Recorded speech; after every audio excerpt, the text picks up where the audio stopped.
Order. Questions to the Prime Minister. Sir Peter Bottomley. Number one, sir. Thank you, Mr. Speaker. Adrian Isme, a Belfast prison officer, died last week as a result of injuries caused by a bomb placed under his vehicle.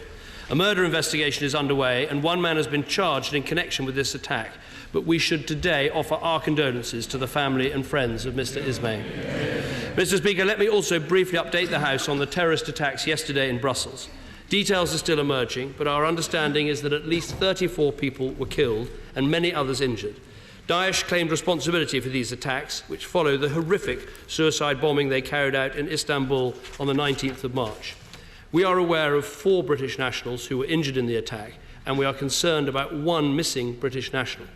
Mr. Speaker, we face a common terrorist threat, and I'm sure the whole House will join me in expressing our full solidarity with the people of Belgium following these terrible attacks. I spoke to Belgian Prime Minister Charles Michel yesterday to pass on our condolences.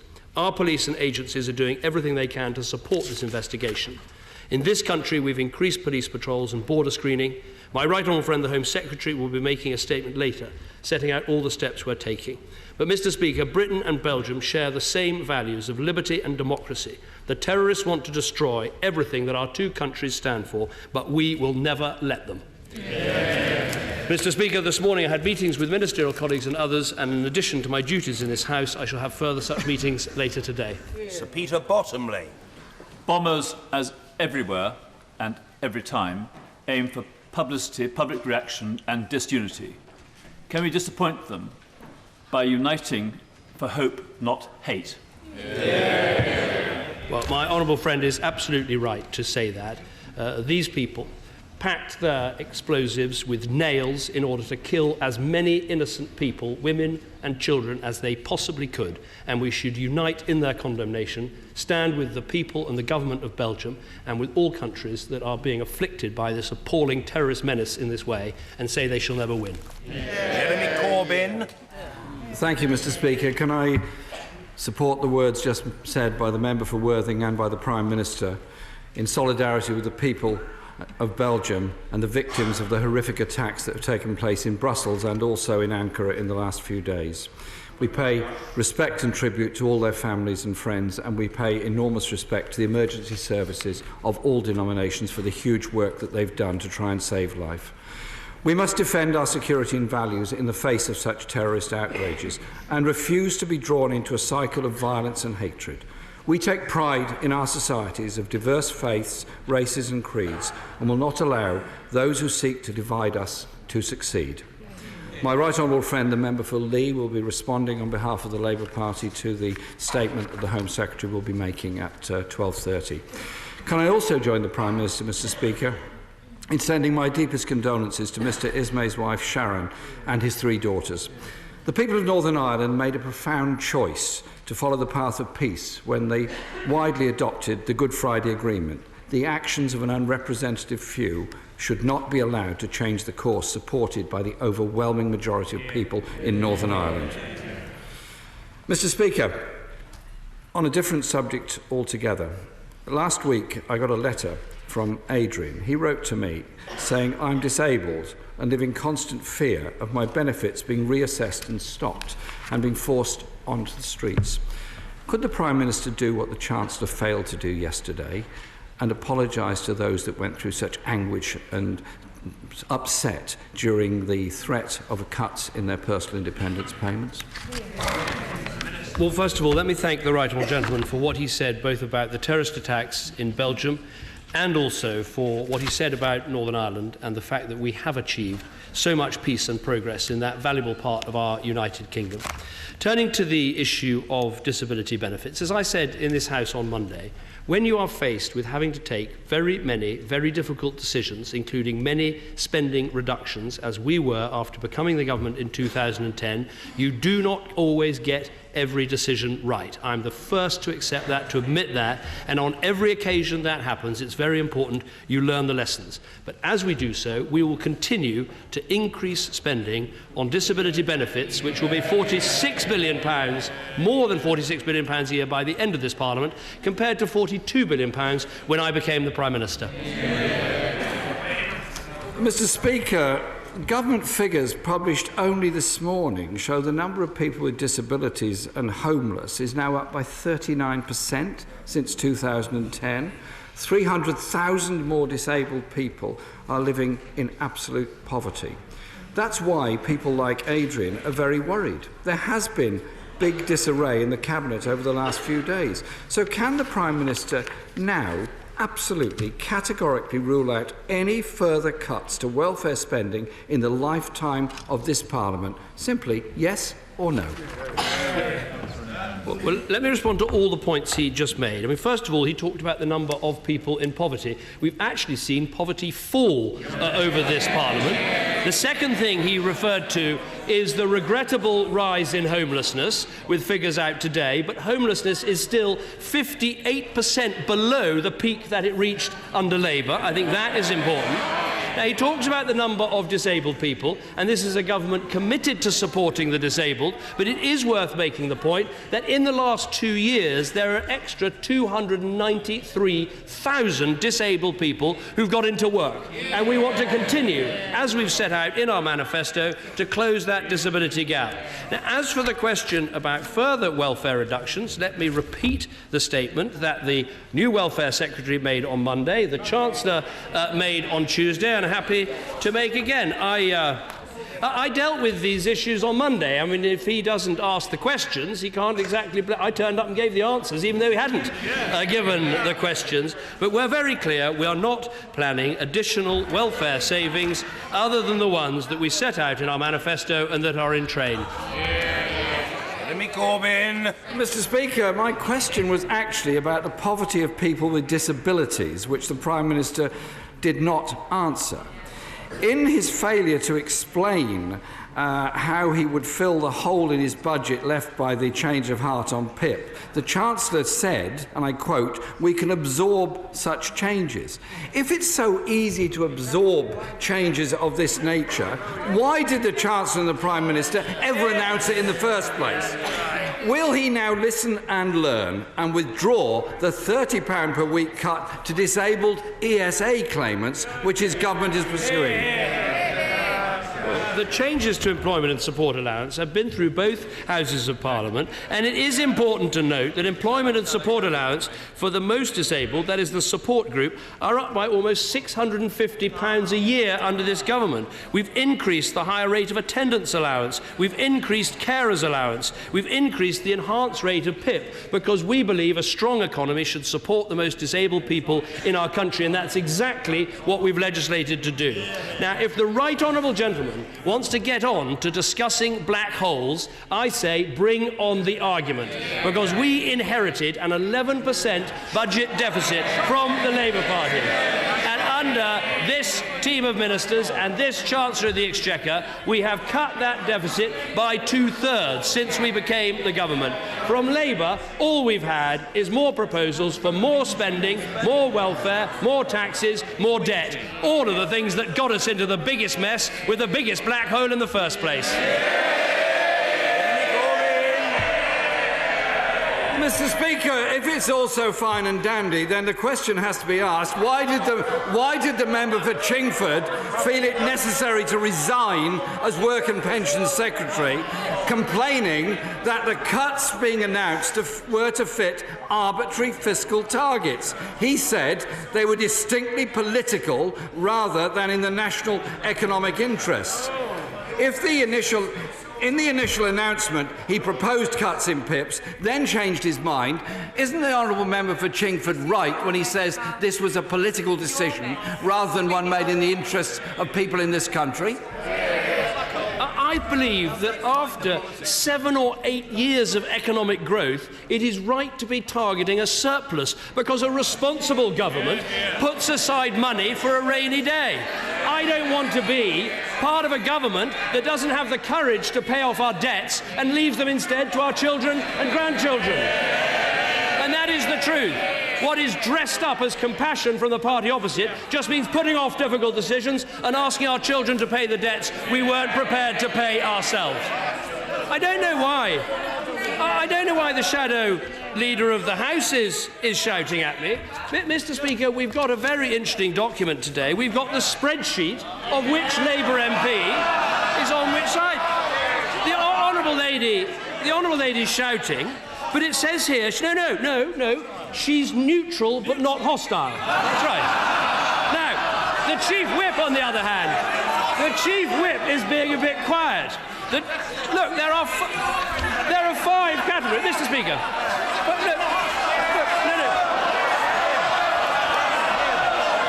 Mr. Speaker, there are 5 categories. We've got core support.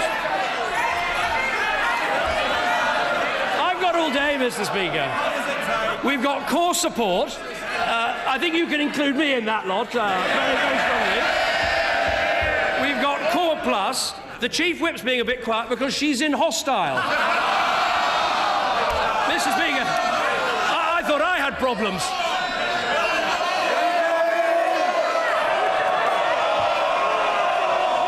Mr. Speaker, if I could invite the Prime Minister to leave the theatre and return to reality. The reality is that he has presided over a budget that unravelled in 2 days and now contains a £4.4 billion black hole in it. He may wish to consult the Chancellor on yet another change of heart on this matter. Could he now consult the Chancellor and tell the country who's going to pay for this black hole? Is it going to be cuts or tax rises? Where will the cuts fall? Where will the tax rises take place? £4.4 billion has to be found from somewhere. Oh, suddenly the king of fiscal rectitude speaks. He may have noticed the budget passed last night, and it's a budget that cuts the deficit in every year of this Parliament.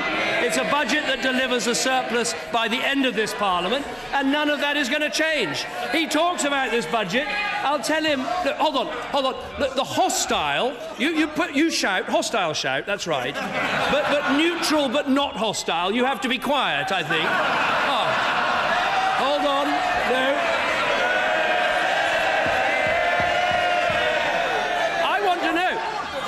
Hands up who's core support plus. Anyone else?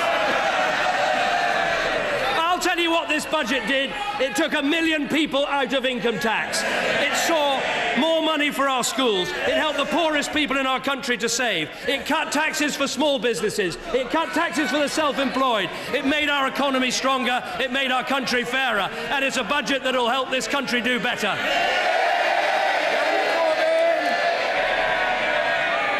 Mr. Speaker, the truth is it was a budget that fell apart in 2 days. The truth is that many people with disabilities went through the most unbelievable levels of stress and trauma after the PIP announcement was made.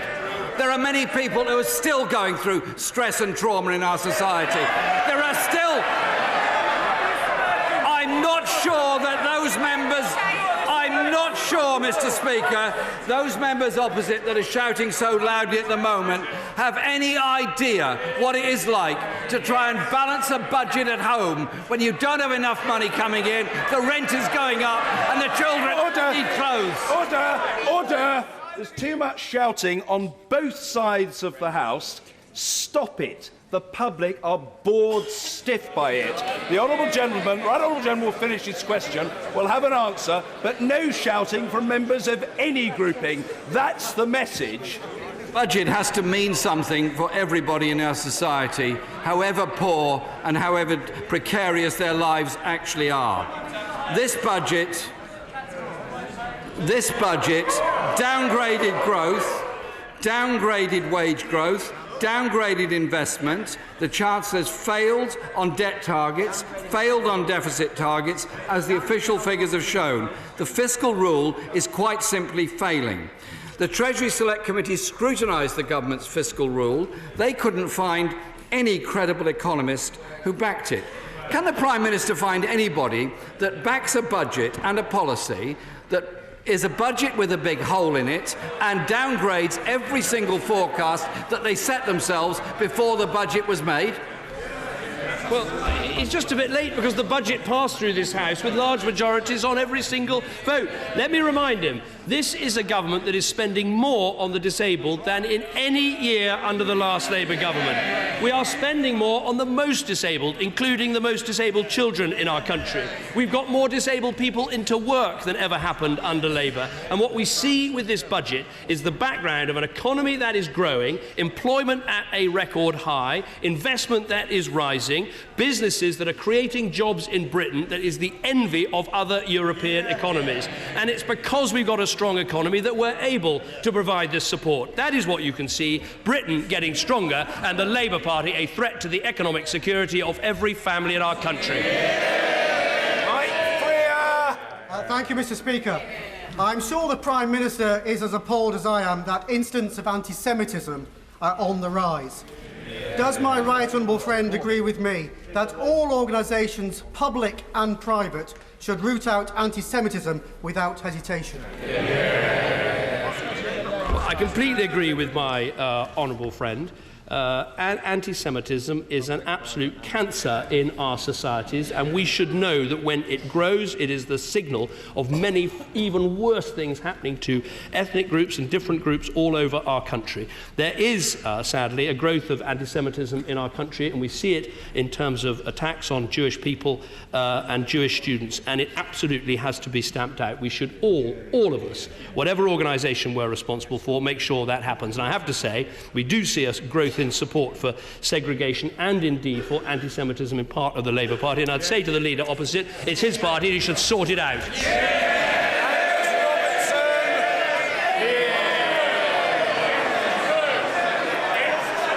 Mr.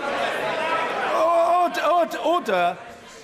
This sort of gesticulation across the chamber, is way below the level and the dignity of senior members of the front bench on either side.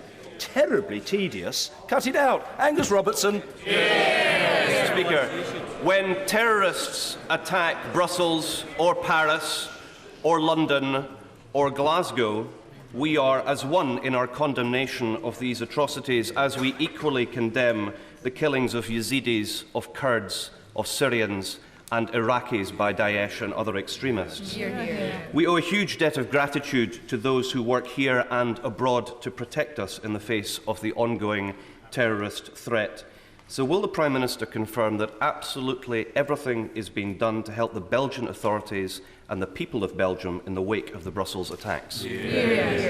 I can certainly confirm that. In my conversation with the Belgian Prime Minister, I made a number of offers about policing and intelligence assistance that we could give, particularly high-end expert and technical capabilities. There are already some intelligence officers embedded with the Belgian authorities and strong police-to-police cooperation. Clearly, the Belgians are coping with an unprecedented situation in their country. We stand ready to do anything more that we can, and we're also clearly examining all the capabilities and things that we have here to see what we more can do to safeguard our own country. Angus Robertson. A defining characteristic of a democratic society is our trust in our institutions and democratic oversight by parliamentarians of those who work so hard to keep us safe. We have that oversight with our police. We have that oversight with our security services. We don't yet have that with UK Special Forces under the Intelligence and Security Committee or the Defence Select Committee. Will the Prime Minister address this? I'm afraid I just part company with the Right Honourable Gentleman on this one. We have put in place, I think, some of the most extensive oversight arrangements for our intelligence and security services. They do a remarkable job, and of course the police are regularly called to account both locally and nationally. I think the work our special forces do is absolutely vital for our country. They are subject to international law as everyone else is in our country, but I do not propose to change the arrangements under which these incredibly brave men work. David T.C. Davis. Thank you, Mr. Speaker. In England, this government have delivered better GCSEs, better A-levels and a better chance of getting into university than Labour in Wales. Would my honourable friend, my right honourable friend, agree with me that members opposite have no right to criticise our education policies when their own education minister in Wales has had to issue a public apology for the failure of his own?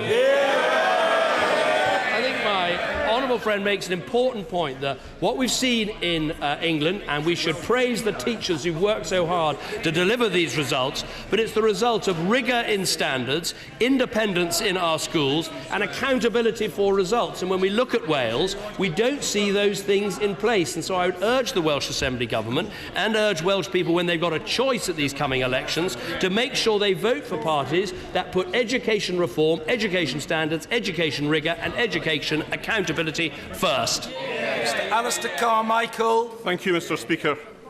In 1992, the oil tanker Braer ran aground in the south coast of Shetland. It was carrying 85,000 tonnes of Gulfax crude, which then spilled into the sea and onto our shoreline. It caused economic and environmental devastation. Since the Donaldson report into that disaster, we have had an emergency tug stationed in the Northern Isles. It is our protection against ever being blighted in that way again. The Maritime Coast Guard Agency now wants to take that tug away. There will be no finance for it after September. Will the Prime Minister look again at that decision, and will he give an undertaking to the people of Shetland that he met in 2014 not to leave them exposed in that way again? Well, the right honourable gentleman makes a very important point, and my understanding is that the one tug that has been there, sustained off the coast of Scotland, has played an important role in the past. The cost is between £2 to £3 million a year. It's currently used very sparingly, so it is right to look at the right way to deliver this service in the future. Alternative options will clearly take time to develop and implement, which is why we've announced that this will be funded until the 30th of September 2016, and we'll have to make a decision on provision in due course, and I'll keep him in touch with those developments. Amanda Milling. Thank you, Mr. Speaker. We believe in doing the right thing, and that's why it's absolutely right that the proceeds of crime are returned to the local communities that have been the victims of crime. Staffordshire's Police and Crime Commissioner, Matthew Ellis, is calling on community groups in Cannock Chase to apply for grants from his Commissioner's Proceeds of Crime Fund. Does my right honourable friend agree that this shows that our excellent Conservative Police and Crime Commissioner is delivering real value for the people of Staffordshire?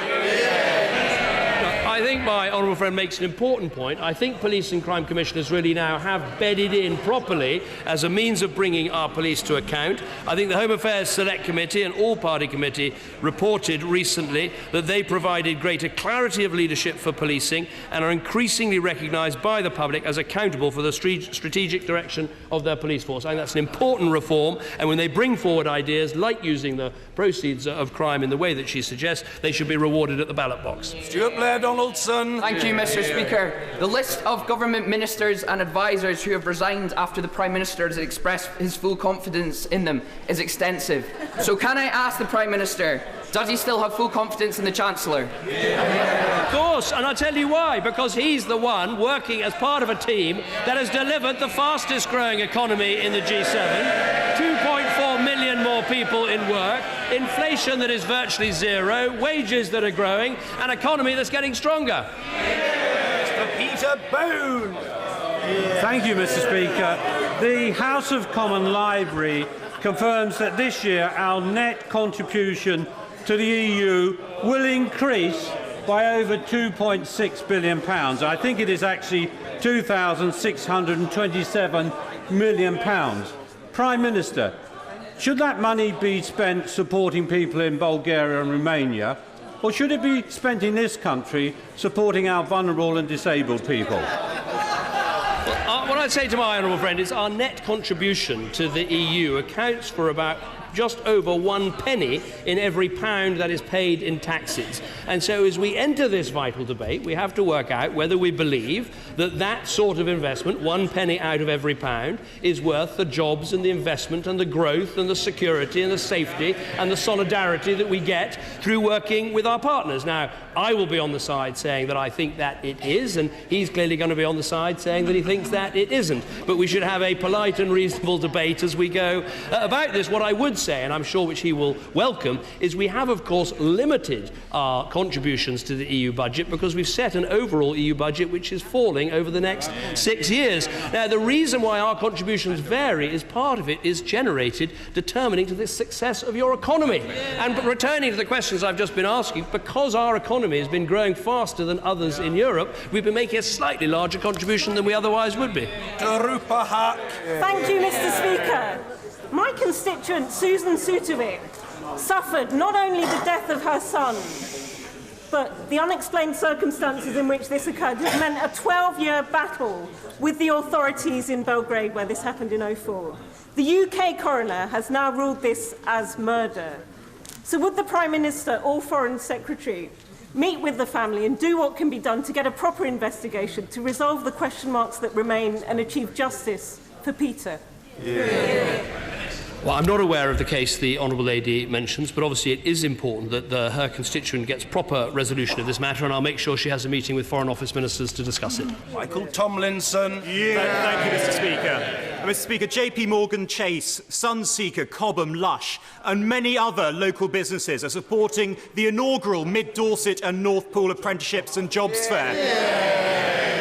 I know the Prime Minister would be warmly welcomed if he happens to be free. It's at QE School on the 15th of April in Wimborne. And I know the Prime Minister will warmly welcome the news that unemployment in my constituency is down by more than 60%. But will he ensure that we're not complacent and that we secure the vital infrastructure needed to get good quality jobs in Dorset and across the South West? Friend is absolutely right. One of the reasons why we've managed to get our unemployment rate down to around 5%, and we've seen 2.4 million more of our fellow countrymen and women into work, is because we've seen businesses recover and using apprenticeships, as he says is taking place in his constituency, as part of the 3 million target we have for apprentices in this Parliament. Patrick Grady. Thank you, Mr. Speaker. Academics, civil society and the Scottish Government have all condemned the Government's anti-lobbying clause in new grant agreements. How can the Prime Minister promote transparency, democracy and freedom of speech overseas when this clause is clamping down on those principles here in the UK? I would answer very simply that I want to see taxpayers' money going and charities' money going to good causes rather than in lobbying ministers and MPs and spending money here. That's what they should be spending the money on. But it is worth making the point, Mr. Speaker, that we're, of course, only one day away from what would have been Separation Day for Scotland. Had that happened, there wouldn't be money for charities, there wouldn't be money for anything. Andrew Stevenson. Thank you, Mr. Speaker.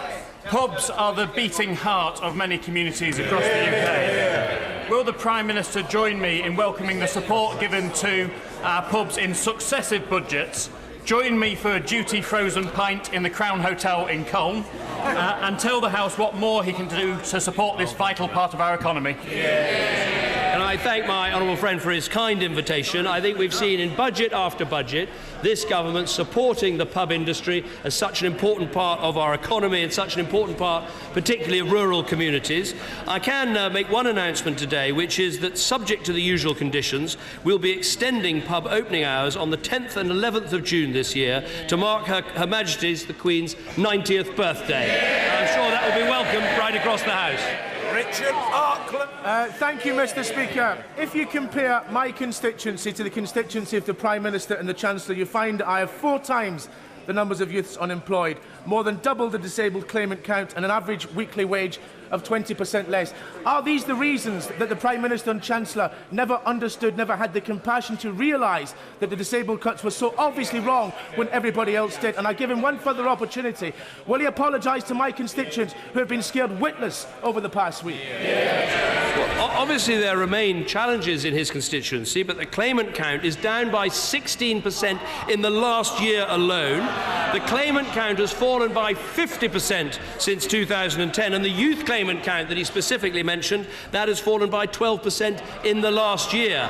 Now, that has been delivered because we've got a strong economy, businesses want to invest in our country, we're supporting apprenticeships, and we're making sure that that growth is delivering for people. And of course, in just 2 weeks' weeks' time, the national living wage will come in, giving the poorest people in our country a £900 a year pay rise. And of course, that will be tax-free because we're lifting the tax threshold in our country. David Tredinnick. Is my right honourable friend the Prime Minister aware of the remarks by the Foreign Minister of Russia, Sergei Lavrov, this morning, that we should put aside our differences, that terrorists should not be allowed to run the show? And would he agree with me that we would be stronger if we could work together? But to do that, we're going to have a better understanding of Russia's security needs.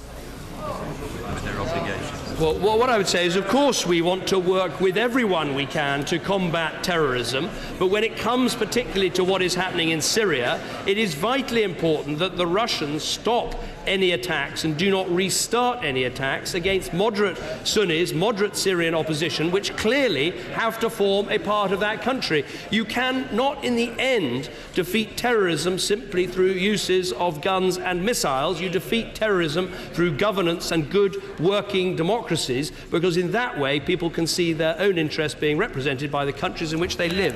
Roshanara Ali. Thank you, Mr. Speaker. The former Work and Pensions Secretary described the cuts to personal independence payments for the disabled as divisive, unfair and against the national interest. The Chancellor's U-turn suggests he now agrees. Can the Prime Minister explain how on earth he allowed this to happen in the first place? Well, it's good to have an intervention from someone who I think is neutral but not hostile, so I'm sure if she keeps going, she could join Core Group Plus with the rest of us. She'll be very welcome in Core Group Plus. I tell you what this government has done. It has increased spending on disability benefits. It's seen 293,000 more disabled people into work in the last 2 years, 2.4 million more people in work. That is actually bringing the country together, because we've got a growing economy that's delivering a fairer society. Suella Fernandez.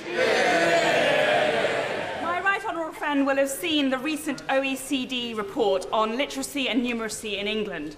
Based on data from 2012, it ranked our teenagers as bottom out of 23 developed countries for basic maths and reading. A damning indictment of 13 years of Labour's education policy. Doesn't this show... Order! The Honourable Lady is entitled to ask a question. And the same goes for every other member. Suella Fernandez. Thank you, Mr. Speaker. Doesn't this show why a more rigorous curriculum and more autonomy for schools to succeed are vital to turn around the life chances of the next generation? My honourable friend makes an important point, which it is worthwhile benchmarking your education system against other advanced countries. And what we've seen in recent years is the competition is very tough. But when you look at the countries that are succeeding, whether it is the Republic of Korea or Finland, they have well-paid teachers, they have proper accountability systems for results, they have rigour in terms of their discipline, and that is exactly what we're introducing in our country, with the new curriculum coming in right now. Ahmed Sheikh. Thank you, Mr. Speaker. The women of this country are tired of waiting for equal pay, waiting for an end to maternity and pregnancy discrimination, and waiting for a fair deal for WASPy pensioners. It's 2016. Can I ask the Prime Minister, how much longer? Well, the Honourable Lady is absolutely right to raise these issues, and it is good that the pay gap is now at a historic low. It's almost evaporated for under 40s, but there's more to be done in the public sector, in the private sector, to bring that about. On the issue of pensions, what we've introduced is a pension system which will benefit many, many women in years to come, because we've got a single-tier pension without a means test, uprated for prices, earnings, or 2.5%. We were only able to do that because we raised the pension age, saving over the long term something like £500 billion. A difficult decision, but the right one, because it means we can look our pensioners in the eye and knowing they're getting dignity and security in old age. Mike Wood. Thank you, Mr. Speaker. 260,000 new apprenticeships have been created since the election. But if we're going to meet the 3 million target to which the Prime Minister referred, then the whole public sector needs to play its part. Will the Prime Minister ensure that every part of the public sector invests in training young people so we have the skills the country needs?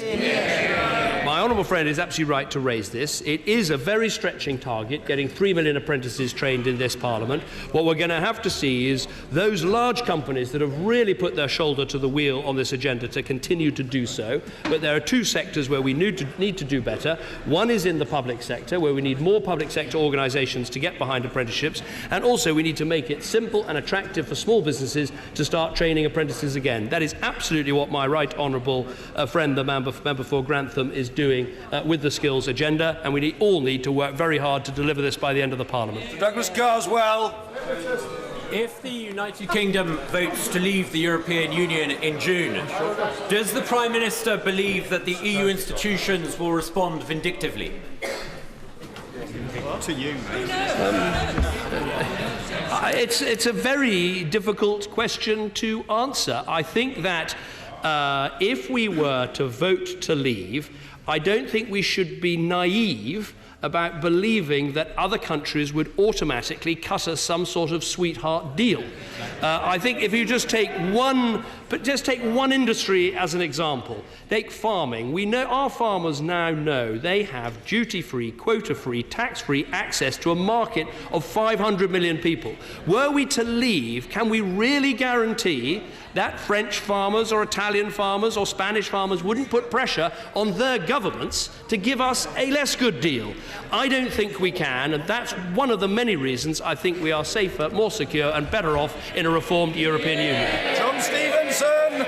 Thank you, Mr. Speaker. In April 2015, the Prime Minister said that there should be a new Carlisle principle to ensure that other parts of the UK do not lose out by Scottish devolution. Could the Prime Minister confirm that this principle will apply? Who will review the position, and when will it report? And who will it report to?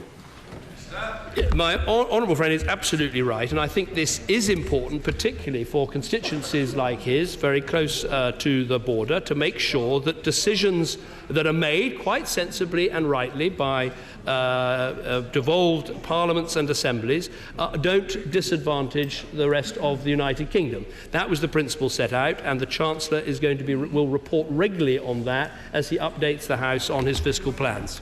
Stephen Kinnock. Speaker, I trust the Prime Minister will be aware that there's a critical meeting of the board of Tata in Mumbai on Tuesday.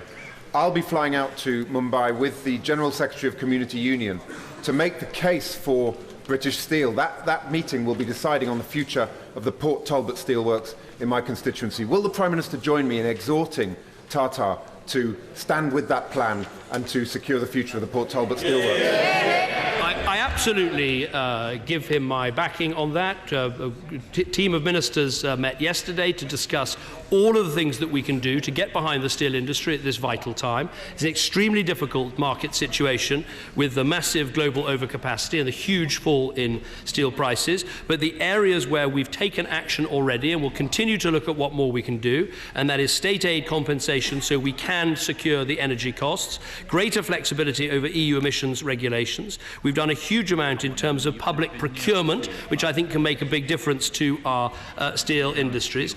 All of those things and more, and making sure that Tata and others understand how valuable we believe this industry is to the UK, and there's a government that within the limits that we have wants to be very supportive and very helpful. Order.